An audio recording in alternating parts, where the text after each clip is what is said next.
పవన్ కళ్యాణ్ తోని జగన్మోహన్ రెడ్డి రాజీ పడబోతున్నారా అంటే అవుననే చెప్పాలి. ఎందుకంటే నిన్న జరిగిన ప్రెస్ మీట్లో మాట్లాడింది అర్ధగంట నుంచి 45 నిమిషాల వరకు.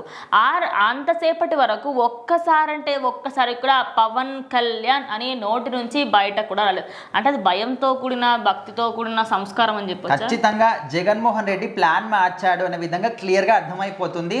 సో మొత్తానికి ఎప్పుడు కూడా గత ప్రభుత్వ హయాం నుంచి కావచ్చు, వాళ్ళ ప్రభుత్వం రాకముందు నుంచి కావచ్చు, ఎప్పుడైనా కూడా టీడీపీ నుంచి అదేవిధంగా జనసేన పార్టీ నుంచి ప్రతి ఒక్కరి పేరున వాళ్ళ కుటుంబాల సభ్యుల దగ్గర నుంచి చిన్నపిల్లల దగ్గర నుంచి ఆడవాళ్ళ దగ్గర వరకు ప్రతి ఒక్కరి పేరు మెన్షన్ చేసి కూడా బూతులు మాట్లాడినటువంటి వ్యక్తులు వైసీపీ పార్టీలో ఉన్నారు. సో అలాంటి వాళ్ళు ఇప్పుడు నిన్న దాదాపు ఒక 40 నిమిషాల పాటు ప్రెస్ మీట్ పెట్టిన జగన్మోహన్ రెడ్డి ఇంతకుముందు ఎప్పుడు మాట్లాడినా కూడా పవన్ కళ్యాణ్ని టార్గెట్ చేసి ఖచ్చితంగా మాట్లాడేవాడు. కానీ నిన్న మాత్రం ఈ మాట్లాడిన 40 నిమిషాల్లో ఏ ఒక్క చోట కూడా లోకేష్ కానీ చంద్రబాబు నాయుడు వీళ్ళందరి పేర్లు తీసినప్పటికీ పవన్ కళ్యాణ్ పేరు ఎక్కడ కూడా తీయలేదు.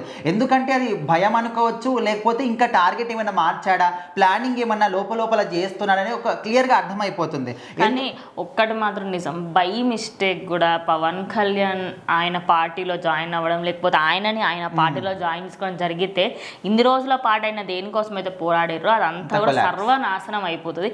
సో ఆయన మాత్రం అసలు ఒప్పుకోరు, పవన్ కళ్యాణ్ ఆ స్టేజ్కి అయితే రారు అని అనుకుంటున్నా. ఖచ్చితంగా ఈయన కూడా వెళ్ళి అడిగేంత ధైర్యం చేయాలి. ఆయన కూడా ప్లానింగ్ చేస్తున్నాడని లేదు. ఎందుకంటే ఇప్పుడు ఎక్కడ చూసినా కూడా పవన్ కళ్యాణ్ పేరు, అది చిన్న మీటింగ్ కావచ్చు, ఒక సమస్య కావచ్చు, ఒక రిజల్ట్ కావచ్చు, పథకం కావచ్చు, ఏదైనా కూడా మన రాష్ట్రమే కాకుండా ఇతర రాష్ట్రాల్లో ఇతర దేశాల్లో కూడా పవన్ కళ్యాణ్ పేరు అనేది చాలా గట్టిగా వినిపిస్తుంది. సో అట్లాంటిది ఆయన పేరు మెన్షన్ చేసి చిన్న మాట మాట్లాడినప్పటికీ కూడా ఆయన ఫ్యాన్స్ ఎవరు కూడా ఊరుకోరు. జనసేన కార్యకర్తలు కావచ్చు, కూటమి వాళ్ళు ఎవరు కూడా ఊరుకోరు. 11 సీట్లు మిగిలాయి కదా, ఇప్పుడు మళ్ళీ పుండు మీద కారం చల్లుకుంటే ఖచ్చితంగా 11 సీట్లు కాస్త 0 అయిపోతే, లేకపోతే ఒకటి ఆయన పులివెందులకు గెలవడం కానీ ఆ ఒక్క సీటు మిగులుతుంది. అప్పుడు ఖచ్చితంగా రావాల్సి వస్తుంది అనమాట.